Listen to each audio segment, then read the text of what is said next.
ঢাকায় ভুটানের রাজার যাত্রা বিরতি সৌজন্য সাক্ষাৎ করলেন রাষ্ট্রপতি। সব ধরনের অভিবাসী ভিসার সাক্ষাৎকার স্থগিত করল যুক্তরাষ্ট্র। পাকিস্তানে হাসপাতালের নবজাতক ওয়ার্ডে আগুন, প্রাণ গেল 15 শিশুর। স্বাগত জানাচ্ছি আশা হোম কেয়ার প্রাইম নিউজ আয়োজনে। আপনাদের সাথে আছি আমি শাকিলা রুম্পা। এতক্ষণ শিরোনাম দেখছিলেন, এবারে বিস্তারিত। ছোটবেলায় আমাকে রেখে মা যখন কাজে যেতেন তখন তার দুশ্চিন্তার শেষ ছিল না, আর এখন আমার সেই অবস্থা। চিন্তা নেই, আপনার পাশে আছে আশা লেক্সা। আদালতের রায়ে ভিসা নিষেধাজ্ঞা বাতিল হওয়ার মাত্র কয়েকদিনের মাথায় আবারও বিশ্বজুড়ে অভিবাসী ভিসার সাক্ষাৎকার স্থগিত করল ট্রাম্প প্রশাসন। এবারের অজুহাত কনসুলার কর্মকর্তাদের জন্য বৈশ্বিক প্রশিক্ষণ কর্মসূচি। বহু বছরের অপেক্ষা শেষে যাদের সাক্ষাৎকারের তারিখ এসেছিল তাদেরকে ইমেইলে জানানো হলো সেই তারিখ বাতিল, নতুন তারিখ অজানা। বিস্তারিত আন্তর্জাতিক ডেস্কের রিপোর্টে। আদালতের রায়ে ভিসা নিষেধাজ্ঞা বাতিল হওয়া মাত্র কয়েকদিনের মাথায় আবারও বিশ্বজুড়ে অভিবাসী ভিসার সাক্ষাৎকার স্থগিত করল ট্রাম্প প্রশাসন। এবারের অজুহাত কনসুলার কর্মকর্তাদের জন্য বৈশ্বিক প্রশিক্ষণ কর্মসূচি। বহু বছরের অপেক্ষা শেষে যাদের সাক্ষাৎকারের তারিখ এসেছিল তাদেরকে ইমেইলে জানানো হলো সেই তারিখ বাতিল, নতুন তারিখ অজানা। মার্কিন পররাষ্ট্র দপ্তরের এক মুখপাত্র মঙ্গলবার জানান, বিশ্বের সব মার্কিন দূতাবাস ও কনসুলেটে একযোগে প্রশিক্ষণ কার্যক্রম শুরু হয়েছে, যার কারণে ভিসা সেবার সময়সূচি সমন্বয় করা হচ্ছে। কবে এই প্রশিক্ষণ শেষ হবে বা কবে সাক্ষাৎকার আবার শুরু হবে তার কোনো সুনির্দিষ্ট উত্তর দেয়নি দপ্তরটি। ফিনান্সিয়াল টাইমসের প্রতিবেদন বলছে, নির্ধারিত সাক্ষাৎকার থাকা অভিবাসী ভিসা প্রার্থীরা হঠাৎ ইমেল পান, তাদের সাক্ষাৎকার পিছিয়ে দেওয়া হয়েছে, নতুন তারিখ পরে জানানো হবে। বছরের পর বছর অপেক্ষায় থাকা এসব আবেদনকারীর জন্য এই খবর রীতিমতোই অস্বস্তিকর। কেন এই প্রশিক্ষণ? তার ব্যাখ্যা পররাষ্ট্র দপ্তর বলছে, যেসব আবেদনকারী ভবিষ্যতে যুক্তরাষ্ট্রের সরকারি সুযোগ সুবিধার উপর নির্ভরশীল হয়ে উঠতে পারেন তাদের চিহ্নিত করাই এর লক্ষ্য। মুখপাত্রের ভাষায়, আবেদনকারীদের মূল্যায়ন হতে হবে সামগ্রিক ও সামঞ্জস্যপূর্ণভাবে। তবে এই ঘোষণার সময়টা চোখে পড়ার মতো। গত শুক্রবারই এক মার্কিন বিচারক 75টি দেশের নাগরিকদের জন্য অভিবাসী ভিসা বন্ধ রাখার একটি নীতি বাতিল করে দিয়েছিলেন। আদালতের এই রায়ের রেশ কাটতে না কাটতেই নতুন এক কৌশলে ফের একই ফল বয়ে আনল প্রশাসন। 2024 সালে নির্বাচনী প্রচারে অবৈধ অভিবাসন ঠেকানোর প্রতিশ্রুতি দিলেও ট্রাম্প প্রশাসনের একের পর এক পদক্ষেপ বৈধ পথে আসা অভিবাসীদের জন্য যুক্তরাষ্ট্রের দরজা ক্রমেই সংকুচিত হয়ে আসছে। ATV USA news desk. পাকিস্তানের রাজধানী ইসলামাবাদের পাকিস্তান ইনস্টিটিউট অব মেডিকেল সায়েন্সের স্ত্রীরোগ ও প্রসূতি ওয়ার্ডে ভয়াবহ অগ্নিকাণ্ডে প্রাণ হারিয়েছে অন্তত 15টি নবজাতক শিশু। মায়ের কোল ছেড়ে পৃথিবীর আলো দেখার কয়েক ঘণ্টা বা দিনের মধ্যে যে শিশুদের নিভে গেল জীবন প্রদীপ, তাদের অসহায় আর্তনাদ থামাতে পারেনি হাসপাতালের কেউই। বিস্তারিত আন্তর্জাতিক ডেস্কের রিপোর্টে। পিমস কর্তৃপক্ষ জানায়, ঘটনার সময় নার্সারিতে ছিল 16টি নবজাতক, যাদের মধ্যে মাত্র একজনকে জীবিত উদ্ধার করা সম্ভব হয়েছে। বুধবার সকাল 7:45টার দিকে হাসপাতালের 3য় তলার MCH ওয়ার্ডে নার্সারির ভেতরে একটি এয়ার কন্ডিশনের কম্প্রেসার বিস্ফোরিত হয়ে আগুন ছড়িয়ে পড়ে বলে জানিয়েছে উদ্ধারকারী সংস্থাগুলো। তবে জিও নিউজকে প্রত্যক্ষদর্শীরা জানান, দমকল ও উদ্ধারকারী দল ঘটনাস্থলে পৌঁছাতে আধা ঘন্টারও বেশি সময় নিয়ে ফেলে। আর আগুন লাগার সঙ্গে সঙ্গে হাসপাতাল কর্মীরা তাড়াহুড়ো করে সবাইকে বেরিয়ে যেতে বলেন। নিজেদের আর রোগীদের নিজেরাই বাঁচিয়েছি বলেন এক বৃদ্ধা প্রত্যক্ষদর্শী। আরেকজন অভিযোগ করেন, আগুন নেভাতে অগ্নি নির্বাপক সরঞ্জামই ব্যবহার করেনি হাসপাতাল কর্মীরা। উদ্ধারকারী সূত্র বলছে, ঘটনাস্থলে অগ্নি নির্বাপক ব্যবস্থা ছিল চরম দুর্বল, পানির সংযোগ ছিল না, ফায়ার হোসের কাপলিং পর্যন্ত অনুপস্থিত ছিল, এমনকি জরুরি বহির্গমন পথও ছিল তালাবদ্ধ। ঘটনার সময় নবজাতক ইউনিটে কোনো চিকিৎসক বা ওয়ার্ড বয়ও উপস্থিত ছিলেন না বলে দাবি উদ্ধারকারীদের।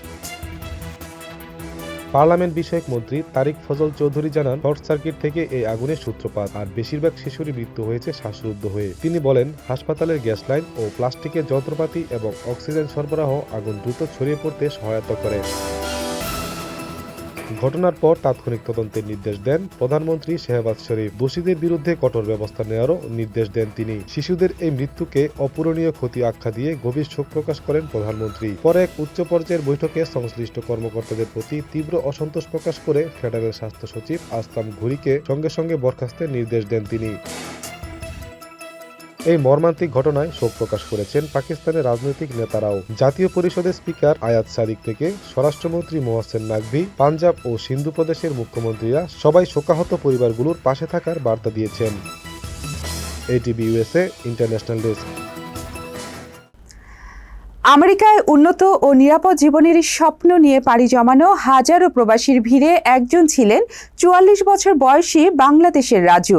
কিন্তু প্রবাস জীবনের সেই রঙিন স্বপ্ন নিমিষেই ধূলিসাৎ হয়ে গেল এক নির্মম বন্দুকধারীর গুলিতে। নিউ ইয়র্কের ব্রুকলিনে ঘটে যাওয়া এক রোমহর্ষক হত্যাকাণ্ডে প্রাণ হারিয়েছেন এই বাংলাদেশি প্রবাসী, যা এখন পুরো প্রবাসী সম্প্রদায়ের মধ্যে এক গভীর শোক, আতঙ্ক ও উদ্বেগ সৃষ্টি করেছে। বিস্তারিত জানবো সাইম শুভর প্রতিবেদনে।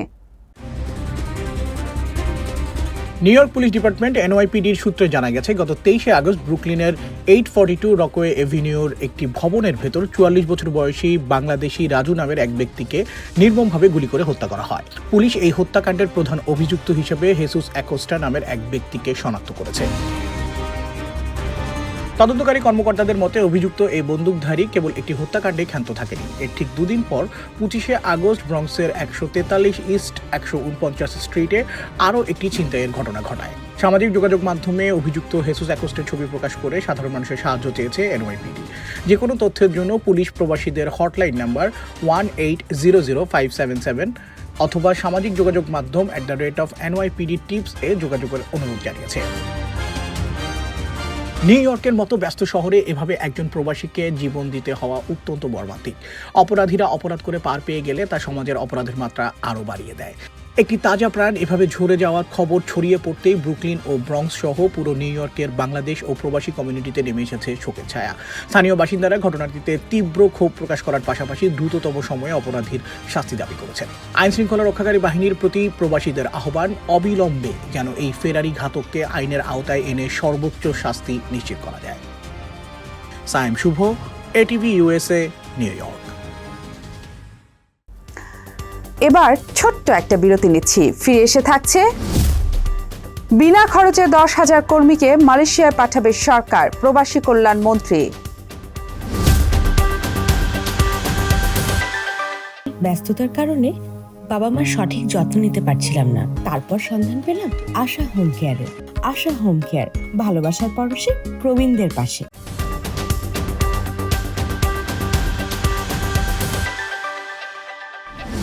স্বাগত আবারও আশা হোম কেয়ার প্রাইম নিউজ আয়োজনে।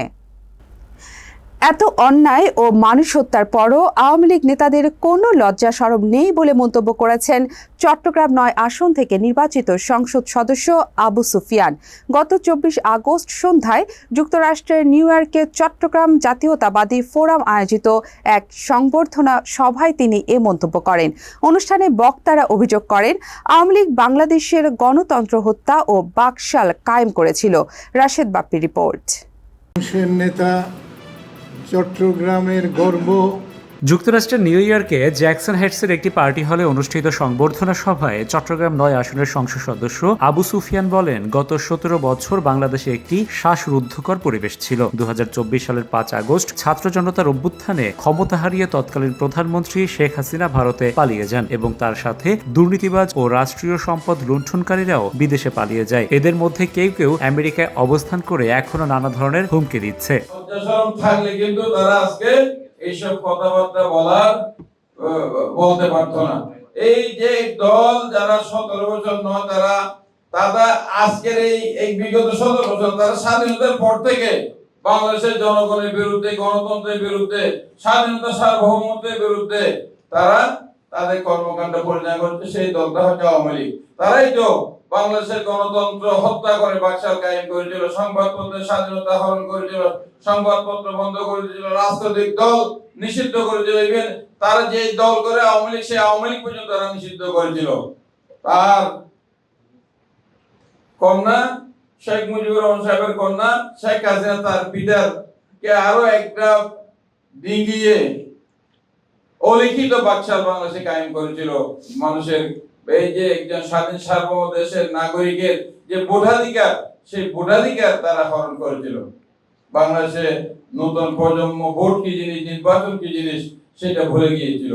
আজকে একটি রক্তক্ষয়ী আন্দোলন সংগ্রামের মধ্য দিয়ে বাংলাদেশের জনগণ তাদের যেই মালিকানা, সংবিধানে উল্লেখ আছে যে বাংলাদেশের মালিকানা কাদের, বাংলাদেশের জনগণ হচ্ছে বাংলাদেশের মালিক। সেই মালিকানা আমরা হারিয়ে ফেলেছিলাম, বাংলাদেশের নাগরিকেরা হারিয়ে ফেলেছিল।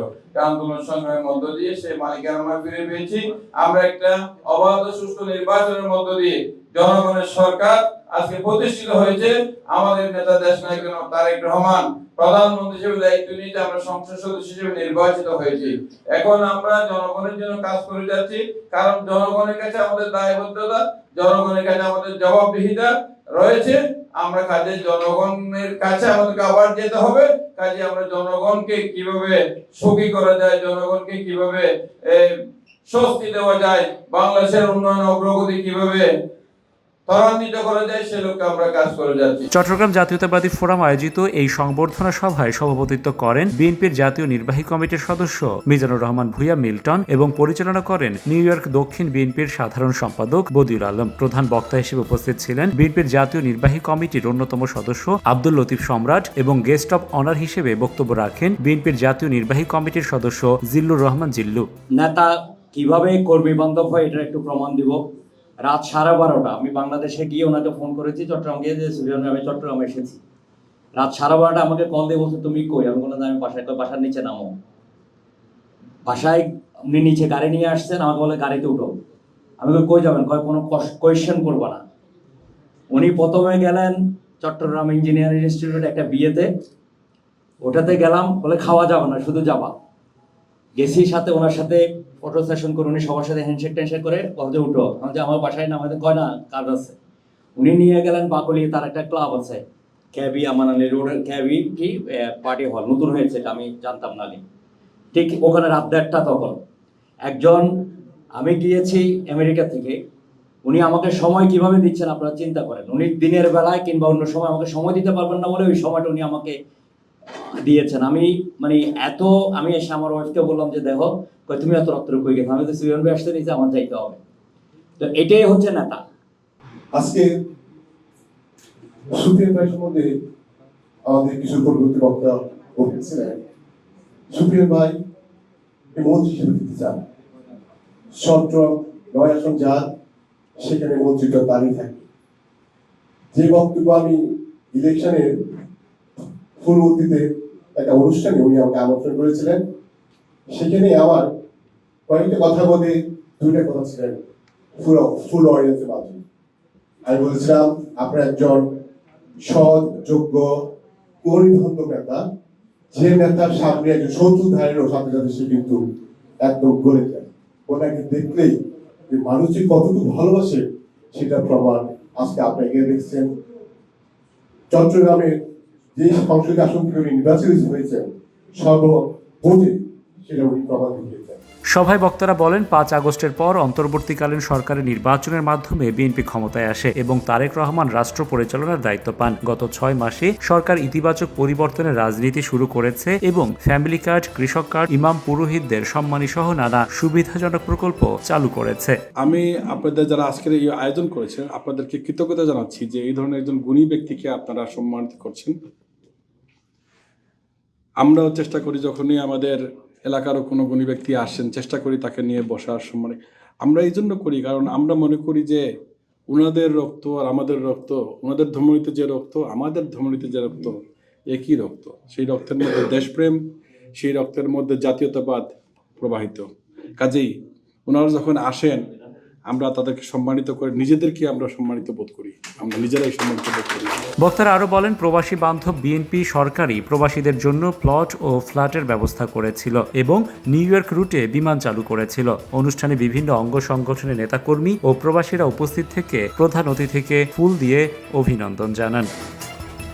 Rashed Bappi, ATV USA, new York, যুক্তরাষ্ট্র। ভুটানের রাজা জিগমে খেরাস নামগে ওয়াংচুককে ঢাকায় হজরত শাহজালাল আন্তর্জাতিক বিমানবন্দরে স্বাগত জানিয়েছেন রাষ্ট্রপতি মির্জা ফখরুল ইসলাম আলমগীর। ভুটানের রাজাকে বহনকারী একটি বিশেষ বিমান সিঙ্গাপুর থেকে ভুটান যাওয়ার পথে বুধবার ভোরে হজরত শাহজালাল আন্তর্জাতিক বিমানবন্দরে যাত্রা বিরতি করে। বিমানবন্দরে অবস্থানকালে ভিভিআইপি লাউঞ্জে রাষ্ট্রপতি ভুটানের রাজার সঙ্গে সৌজন্য সাক্ষাৎ করেন। তারা পারস্পরিক স্বার্থ সংশ্লিষ্ট বিভিন্ন বিষয়ে সৌহার্দ্যপূর্ণ আলোচনা করেন। রাষ্ট্রপতি ভুটানের রাজা ও রাজ পরিবারের সদস্যদের সুবিধাজনক সময়ে বাংলাদেশের রাষ্ট্রীয় সফরের আমন্ত্রণ জানান। জবাবে ভুটানের রাজা বাংলাদেশের রাষ্ট্রপতি ও প্রধানমন্ত্রীকে তাদের সুবিধাজনক সময়ে ভুটান সফরের আমন্ত্রণ জানান।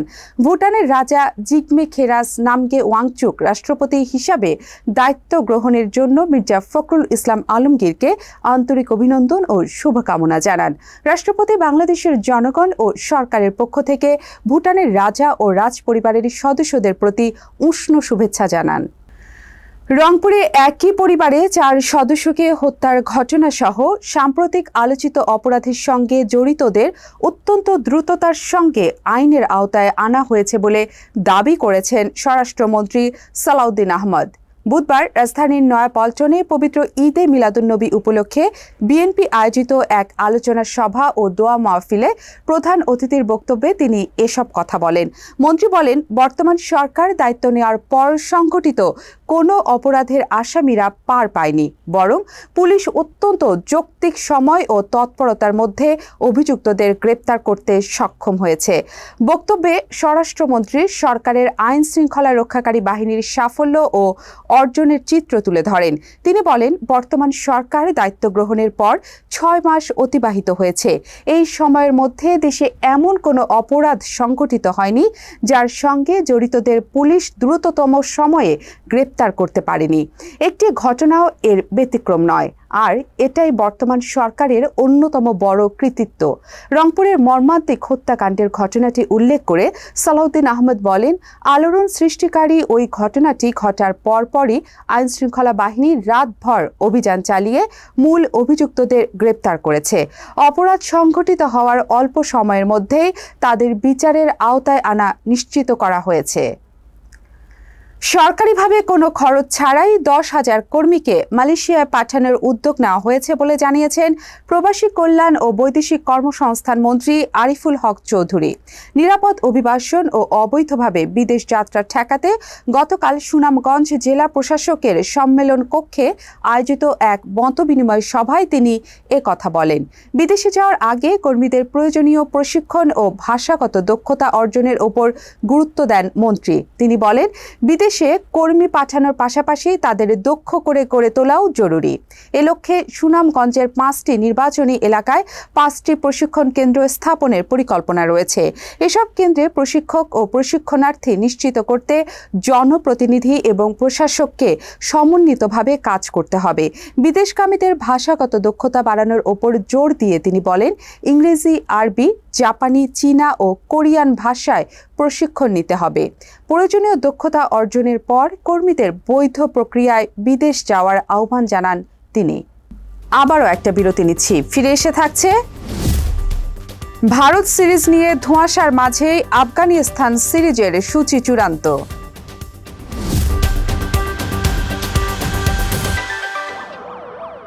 আমি যদি মিথ্যে বলতাম তাহলে আমার ছেলেটা কি শিখত? বাবা সব সময় সাদাকে সাদা এবং কালোকে কালো বলি। সাপ্তাহিক সাদা কালো, আমরা সাদাকে সাদা, কালোকে কালো বলি।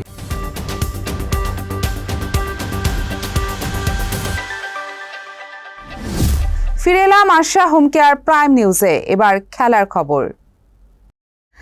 অক্টোবরে সংযুক্ত আরব আমিরাতে আফগানিস্তানের বিপক্ষে টেস্ট সহ 4 ম্যাচের সিরিজ খেলতে যাচ্ছে টাইগাররা। বাংলাদেশ ক্রিকেট বোর্ডের ক্রিকেট অপারেশনসের দায়িত্বে থাকা শাহরিয়ার নাফিস বিষয়টি নিশ্চিত করেছেন। আফগানিস্তানের বিপক্ষে সিরিজে থাকবে একটি টেস্ট ও 3টি সাদা বলের ম্যাচ।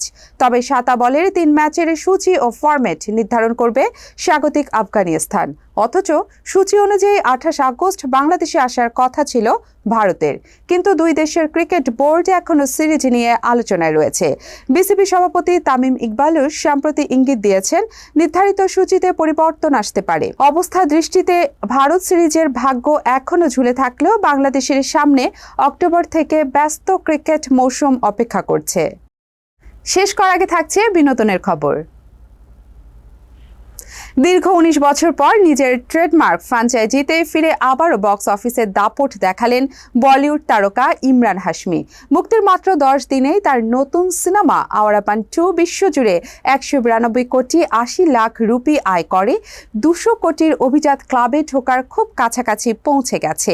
প্রেক্ষাগৃহে মুক্তির দ্বিতীয় সপ্তাহান্তেই দারুণ ছন্দ ফিরে পেয়েছে নিতিন কাক্কার পরিচালিত এই সিকুয়েল। এখন পর্যন্ত ভারতের বাজার থেকে সিনেমাটি ঝুলিতে পড়েছে 136 কোটি 25 লাখ রুপি, যা গ্রস সংগ্রহ দাঁড়িয়েছে 162 কোটি 50 লাখ রুপিতে। বিদেশের বাজারেও ইমরান হাশমি ও দিশা পাটানি জুটির ছবিটির মোট গ্রস আয় দাঁড়িয়েছে 30 কোটি রুপি। দুর্বল খলনায়ক ও প্রথমার্ধে স্লথ গতি নিয়ে কিছুটা সমালোচনা থাকলেও 2007 সালে মূল আওয়ারাপান এর গান মেলোডি ও নস্টালজিয়াকেই পুঁজি করে প্রেক্ষাগৃহে দর্শক টানছেন এই তারকা অ্যাক্টর।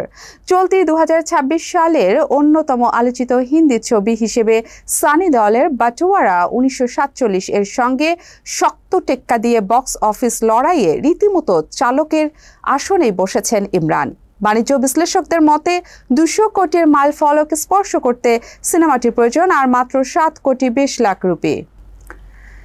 দীর্ঘ প্রতীক্ষার অবসান ঘটিয়ে অবশেষে পর্দায় ফিরেছে জনপ্রিয় ওয়েব সিরিজ মহানগর। নিজ জন্মদিনে রহস্যময় এক ভিডিও বার্তার মাধ্যমে সিজন 3 কাজের আনুষ্ঠানিক ইঙ্গিত দিলেন নির্মাতা আশফাক নিপুণ।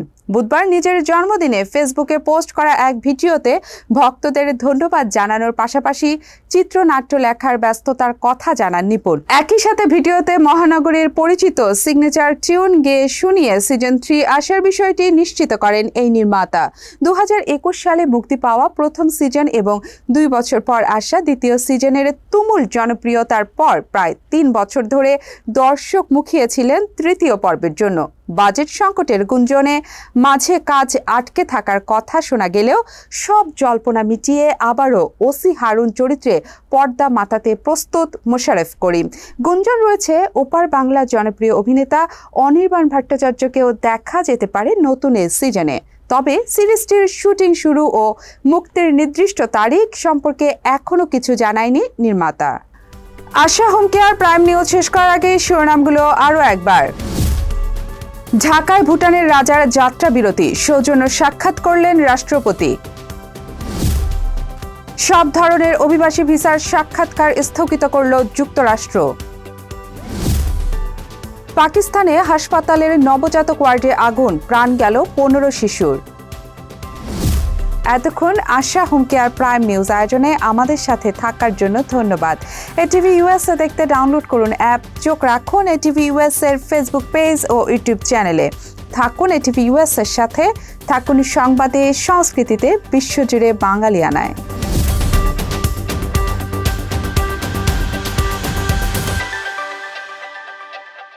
এটিভি ইউএসএ, বিশ্বজুড়ে বাঙালিয়ানা।